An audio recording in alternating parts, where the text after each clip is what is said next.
Like a bridge. Good morning guys. So may bumili lang ng frozen meat.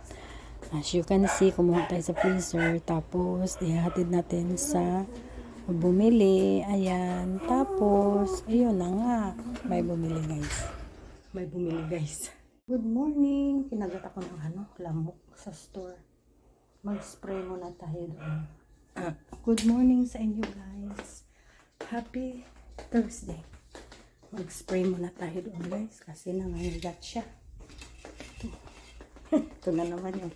Lapit na siya maubos pero okay pa naman siya guys. Spray muna tayo. So ayan guys, kumuha muna ako ng spray. Tapos nag-spray muna ako guys. Para hindi tayo makagat ng lamok.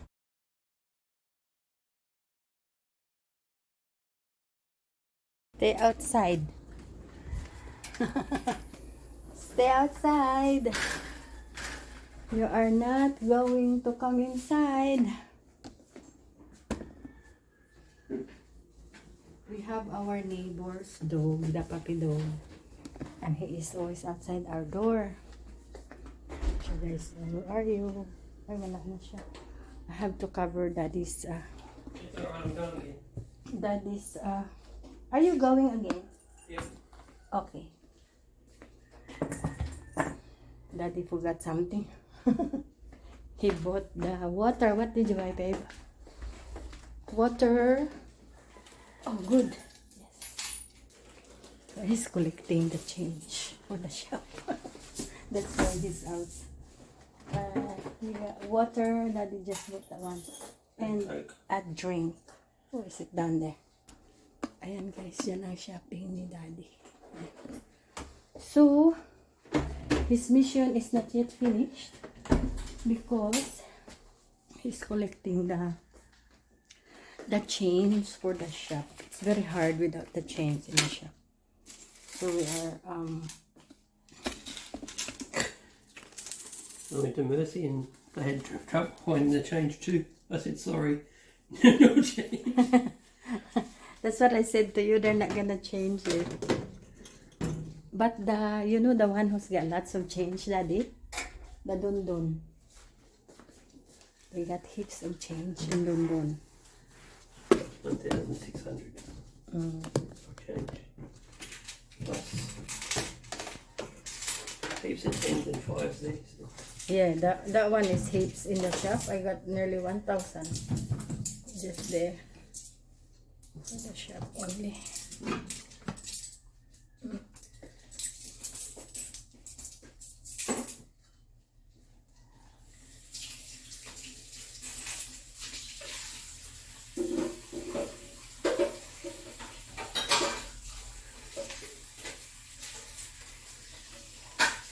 I keep one of these 500s. I'll change it.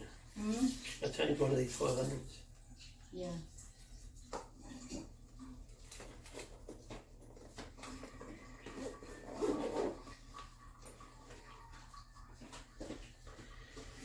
Oh, it took me a hassle to get this bloody shoe pole.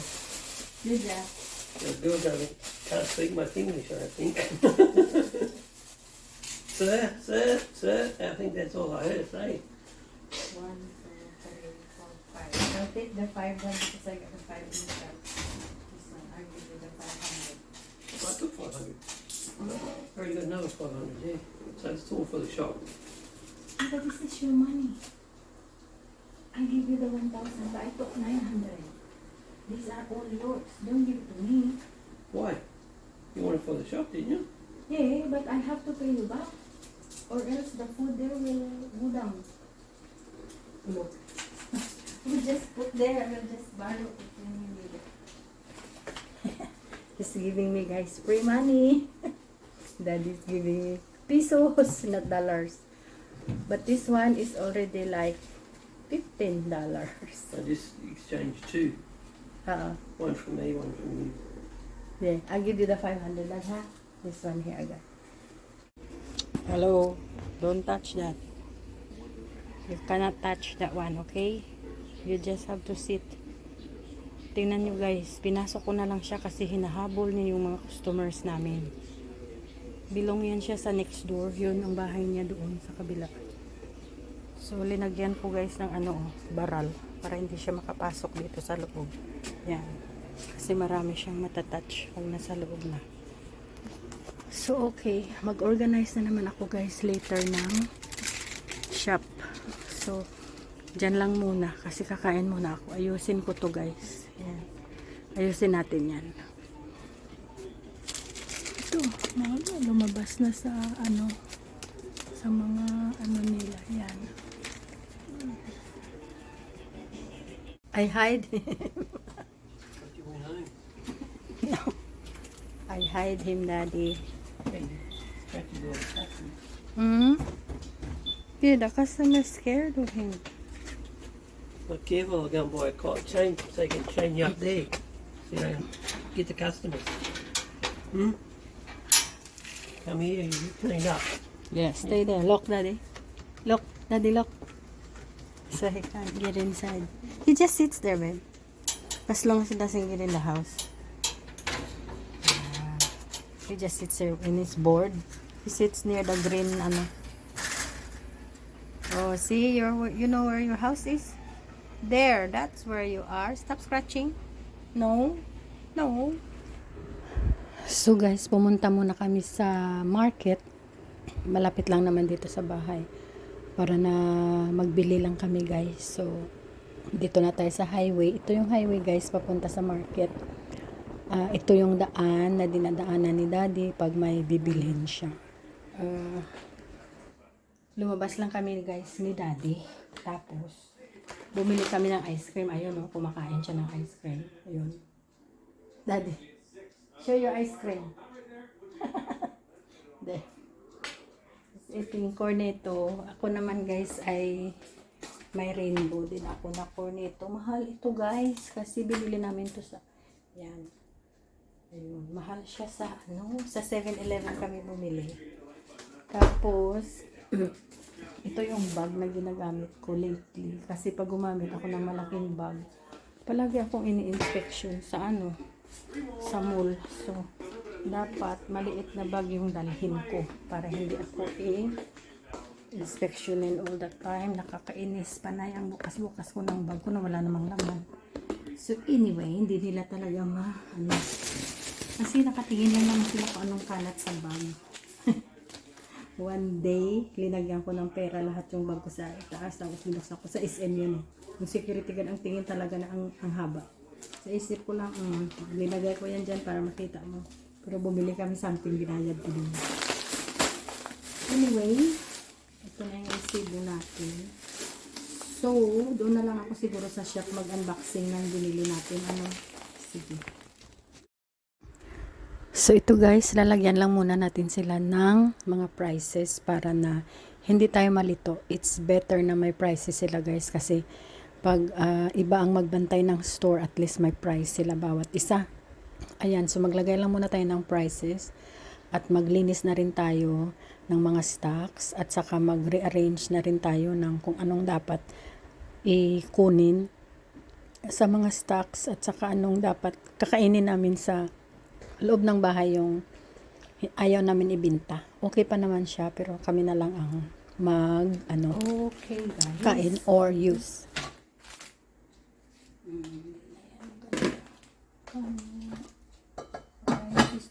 Sige guys, maglinis muna tayo dito. Hindi ako nakapaglinis kaninang umaga kasi naging busy ako sa store. So, ang gawin natin ay maglinis tayo. Ngayon, nakakuha ko ng 2 Milo. Pag yung matigas na sila guys, pinilipat ko dito kasi kami ang umiinom. So, maglinis muna tayo ha. Sandali lang naman to guys. Okay. Maglinis muna tayo guys, kaunti. Kasi hindi ako nakapaglinis this morning. So, catch up muna tayo ng paglilinis. Pero naka-mop ako ng floor.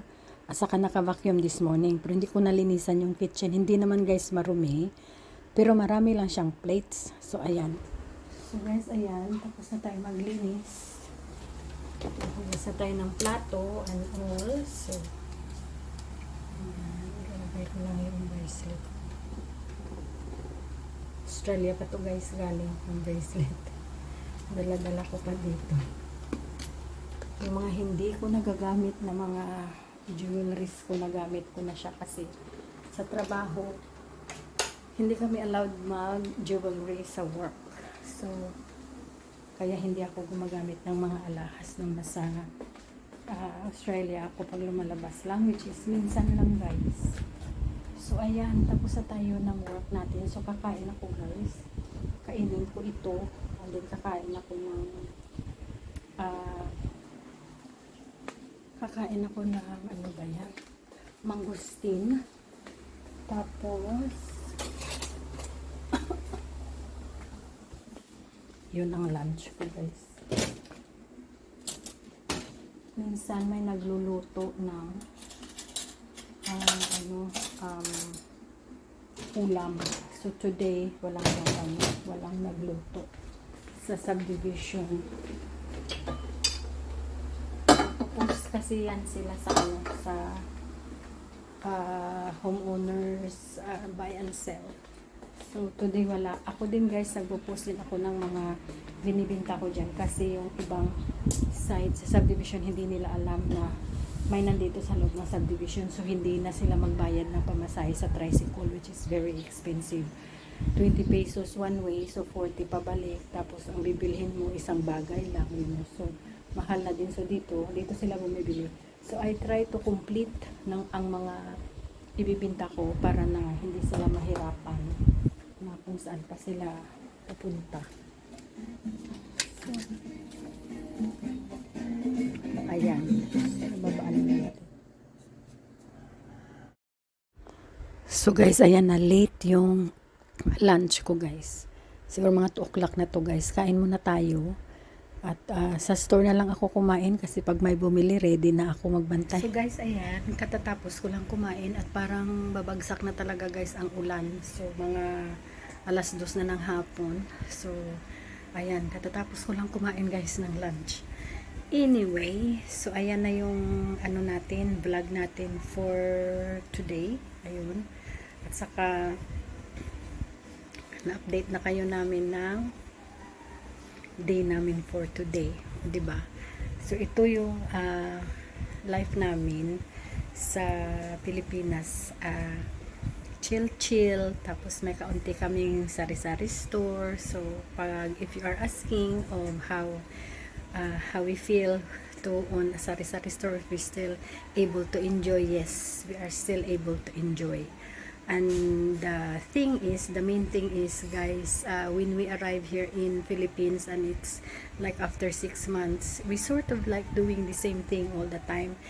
Anywhere you go, I think you'll find it like that. So I was searching for something to do that we can sort of not tying us down. So our sari-sari store is not a thing that we must. So it's sort of like if we are free. Yeah. So it just happened that our customers are very understanding. Sometimes me and Daddy go for lunch, and when they see the sign that we are not here, they just come back, or they can go in other sari-sari store, but majority of them say we just wait. So we sort of go out roughly at the same time so they can also know our schedule. They know if we have to do grocery, and they know if we go for lunch. So and some of the people are just close by, so when they see us go to the go out in the subdivision, they know, they left, so they'll be back. Yeah. So we got a lot of CCTV in our house, and our neighbors also have, so our safety is still pretty good, and our neighbors are pretty good. Yeah. So we have a house here that the maids are always home and they know us, and on the other side as well. So we sort of keep an eye on each other. Yeah. So our sari-sari store is not a bother to us, so that is a good thing. And if we needed to go, we go. If we need to go overseas, we go. Me, I'm just worried about my customers, that they will be served properly. So I leave somebody here when we go overseas to keep my shop open. Yeah. To serve them, and I just teach them how to do it. So that's it really guys for now. And if you are wondering why we come to retire and then we have a sari-sari store, it is our fun way of relating to having contact with other people instead of only me and daddy. Because if we don't have a sari-sari store, no one will come in this side. So we talk to people, talk to customers, and I post in the GC so they come and then they shop. Yeah, I try and serve a lot of stuff so they don't have to go. So we have load, Gcash, we have a frozen meat, we have things, everything that they need for the kitchen. And normally I ask them what they use, and that's what I get. So it goes pretty quick if people use it. Yeah. And this is the update of our sari-sari store. So, kumusta naman yung feelings na may sari-sari store kami? Okay naman guys. Manage naman namin yung pag-adjust ng time namin while we are on a retirement mode, at saka naghahanap kami ng chill lang na siya na buhay. So, ang sari-sari store namin, hindi siya masyadong busy. Pero pag may tao na bumibili guys, malalaki yung binibili. Hindi yung pa isa-isa ganon. Parang the whole thing, isang bag. Kasi nasa subdivision kami. So sabi ko, kahit 10 lang na customers namin guys, naku, napakalaki na talaga. Kasi minsan isang tao, more than 500 yung binibili nila. So pag nasa frozen naman yun, libo-libo yan yung binibili. So hindi siya masyado yung pabili yung ganyan. So parang buuhan sila pag bumili. So naman ako, trabaho sa loob ng bahay at nakapag-relax, nakapag-mall kami ni daddy, minsan mag-lunch kami, ganyan, quickly, tapos balik, mga 1 hour, hour and a half, andito na kami. So ayan, so ganito guys ang buhay namin na may sari-sari store. So masaya ba kami? Syempre, masaya naman kami.